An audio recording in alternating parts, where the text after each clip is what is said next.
prayer. In Rediscovering Leadership, IRL, one of the most important things to rediscover is the power of prayer. Yes, prayer can be sometimes used to encourage a lack of action. Yes, we're called to act. But before we have the call to act, we have the call to be still, to know that God is God, and to know that it is ultimately God who brings about the change that He wants to take place and that reflects the picture of heaven that's presented in Revelation 7. He works through us to accomplish these goals. But the way that we receive strength for the journey, wisdom for the road, and the courage to challenge our own wounded thinking, internal struggles, and false beliefs so that we can better walk with others is through this important gift of prayer. One of the practical ways that our prayer life as it relates to the issues of current events, racial justice issues, etc., can be transformed is when we look head-on at the world around us and allow God, in His wisdom, to guide our hearts to His perspective on these things. An acronym that can be helpful here is NEWS. N. Note what's happening around you. Television reports, social media, newspapers, and even conversations. These are all ways that we find out what's going on in the world around us. And, as we find out what's going on, there are 3 choices we can make. We can pretend like nothing's happening. We can complain about what's happening and the fact that it's being covered or talked about, or brought to attention because we're forced to look beyond the space of our comfort zones. Or, we can take the third approach and take notice of what's happening, looking at them head-on just as God does with our challenges.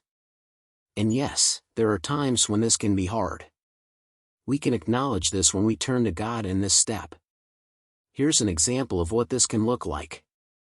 Dear Jesus, be with me as I look at this issue, as I see and hear more about the events that are happening in the world around me. Guard my heart as I take in these things so that I can walk through this and through my own personal feelings with you and as you did when you walked toward the cross with me in mind. For the joy of what was set before you. Help me to see the joy in getting to walk with others in my community and in the family of faith who may be hurting because of these things. E. Empathize with those involved in the events that you're reading about. This point calls us to move beyond ourselves and to first think about the people directly involved in the news and current events we're hearing about. This is more than a passive feeling. And, depending on what the news or event is, it might be more difficult for us. But something that may help is envisioning ourselves walking through the situation with God. This is an example of what that can look like. Dear Jesus, help me to see this current events/news through your eyes. Help me to see both the people who are hurting on all sides of this and the spiritual warfare that's represented here. Thank you that, even when I don't have the words, the prayers of my heart and the cries of the hearts of others who are crying out to you in the middle of this are heard and understood by you. Thank you that your heart hears. Let your gospel provide hope to those who are hurting and motivate those who are near to take action and to be your hands and feet in walking with those you've placed in their path. W. Walk with those God's placed in your path by recognizing how what you're reading about, watching, or hearing may affect them.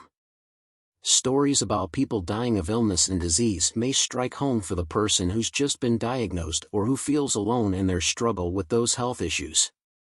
Stories of people of color being killed, murdered, or mistreated by police or in targeted acts of violence may trigger historic trauma, personal experiences, feelings of isolation, PTSD struggles, and even a sense of mourning at having to mask as old, or even sometimes fresh, wounds are reopened.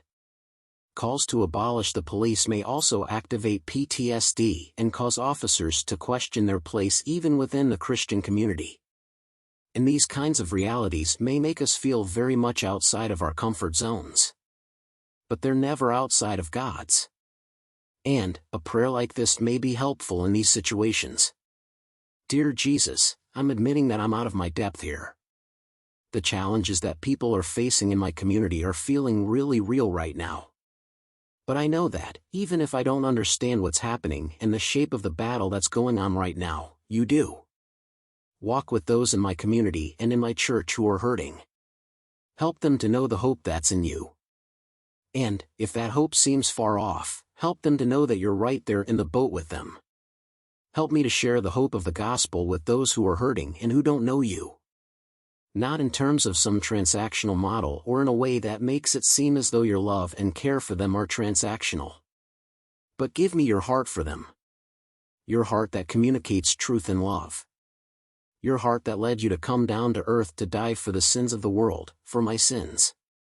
Your love that brought you joy in dying for me even when I was still your enemy, because even in the middle of your pain and your suffering, you saw for me the hope of heaven and my uniting with you there. Help me to meet people where they are. Jesus, help me to see the people in the Christian community with me whose hearts are also hurting.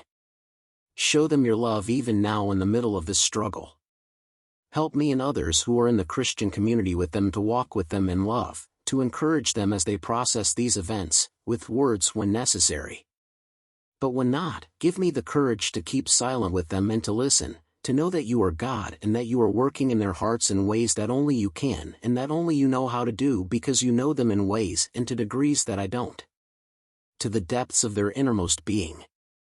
When you do call me to speak or to act, give me your words and remove any selfish motives I may not even be aware of. Seek God's wisdom as you pray through these things and His guidance in moving as we're called to move in the presence of them. In this whole process, we're looking to God for His wisdom and His heart in prayer. But this is the part where it's also time to allow God to work through us in action. As we think about the actions to take, and these will vary based on the situation, it's important for us to keep in mind the heart of God and what it means to walk with others in the spirit of His love. 1 Corinthians 13 helps us with this. And we can pray through it as we look to action. Dear God, you say in your word that love is patient, kind, not envious, not boastful, not proud. It seeks the highest good of others. It also rejoices with truth, protects, hopes, and perseveres. And I admit that there are times when these descriptions of the love you call us to have not applied to me. Forgive me for these times and help me to walk in the spirit of your love. Help me to put myself aside as I walk with my neighbor through the challenges they're experiencing. Rid me of the pride that leads to the comparison game of suffering, the need to be heard and appreciated, and to being like the friends of Job and contributing to the reasons for a spirit of complaint instead of healing and praise. Guide my actions so that they are taken in favor of the highest good of others and not just ones led by the actions I want to take. Lead me. Guide me, Lord. Help me to listen to you and to the people you've placed in my path to serve. Amen.